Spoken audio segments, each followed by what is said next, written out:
Hello and welcome to Introduction to Android.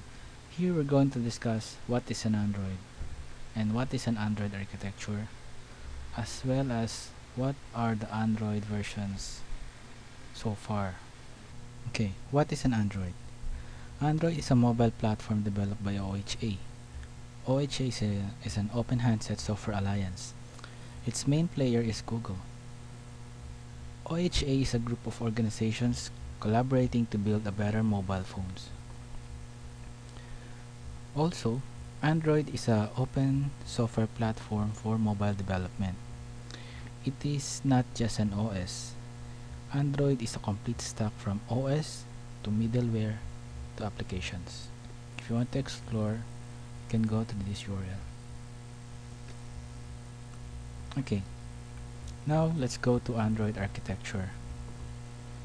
An Android architecture is organized start from bottom up architecture. Okay, architecture is based from Linux kernel 2.6. So why Linux?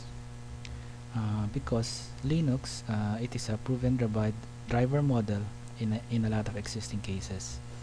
It provides memory management, process management, security model, networking, and a lot of core operating systems infrastructure that are robust. Next, the next level up are libraries. It is in green because it is written in C or C++. It is the core power of Android platform comes from.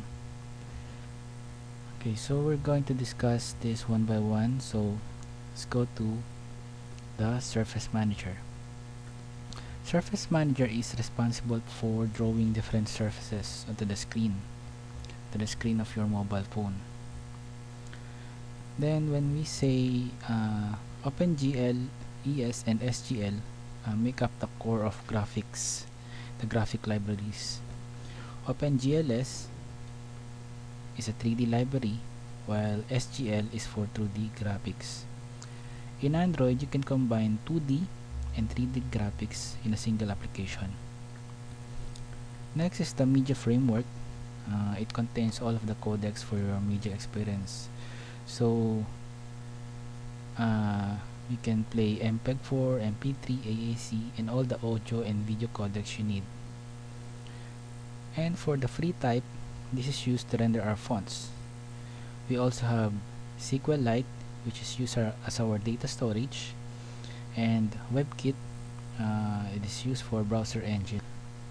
It is the same browser powering Safari from Apple. Next, we have the Android runtime. The main component of the Android runtime is the Dalvik virtual machine.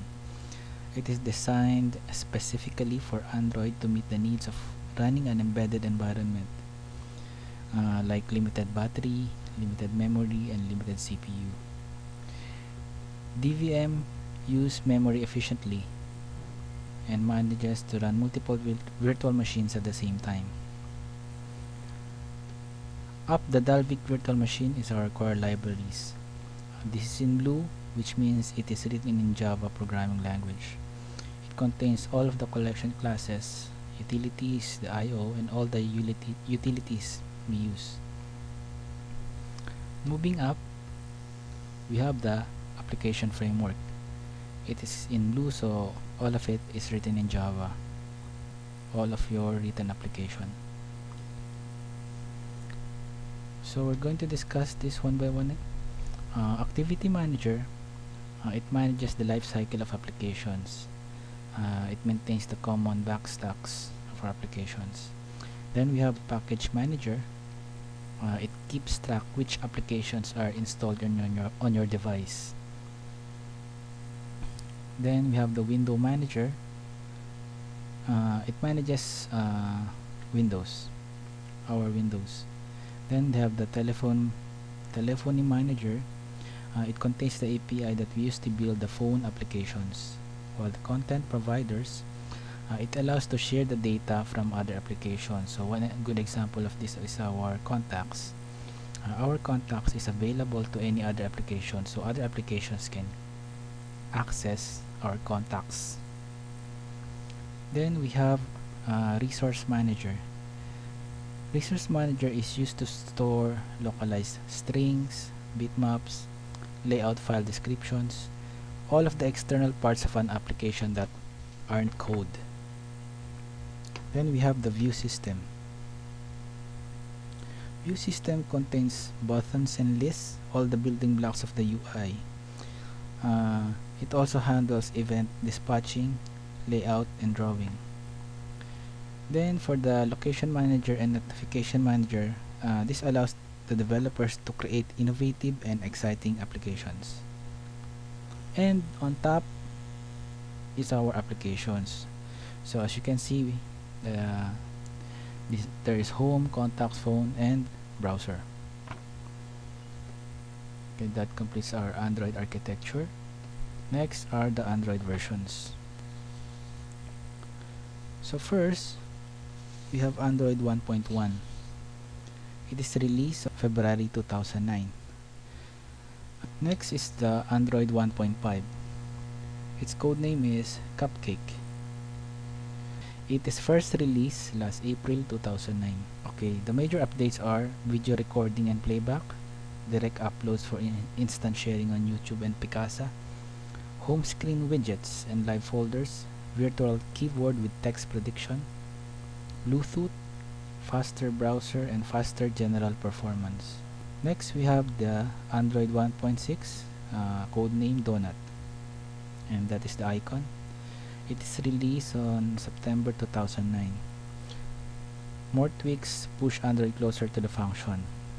It has an integrated camera, camcorder, and gallery interface, multiple photo deletion capability, better voice search, text-to-speech engine, system-wide searching through phone, apps, contacts, or web. And next, you have Android 2.0 to 2.1, codename Eclair, and this is its icon. Eclair is released on October 2009. It has a faster performance, support for more screen size and resolutions, better UIs. It has improved Google Maps, support for camera, flash and zoom, multi-touch response, and sleeker virtual keyboard, and it also supports Bluetooth 2.1 and live wallpapers. Then next we have the Android 2.2 that has a code name of Froyo. Froyo for frozen yogurt. Its release date is May 2010. A vastly quicker experience and a cleaner UI. And now you can save apps to SD card or built-in storage, improvements to speed, memory, and performance, dedicated shortcuts for phone and browser apps, easily syncable Exchange support, transparent controls for camera instead of hidden. Now it has a support for Adobe Flash and contact sharing with Bluetooth. Next is the Android 2.3, which is the Gingerbread. Its release date is December 2010. It has new video drivers, brand new UI theme, improved download manager, improved app management, and now it has a VoIP and SIP calling function for use over internet. And as of now, we have the Android 3.0, which is called Honeycomb. Its release date is February 2011. The improvements were specifically for tablet PCs, improve Android market, improve and reshape UI, support for bigger screens, emphasis on gaming, and video call support. So that's it for our Android versions and for our introductory course to Android. Thank you, and hope to see you again on my other video tutorials.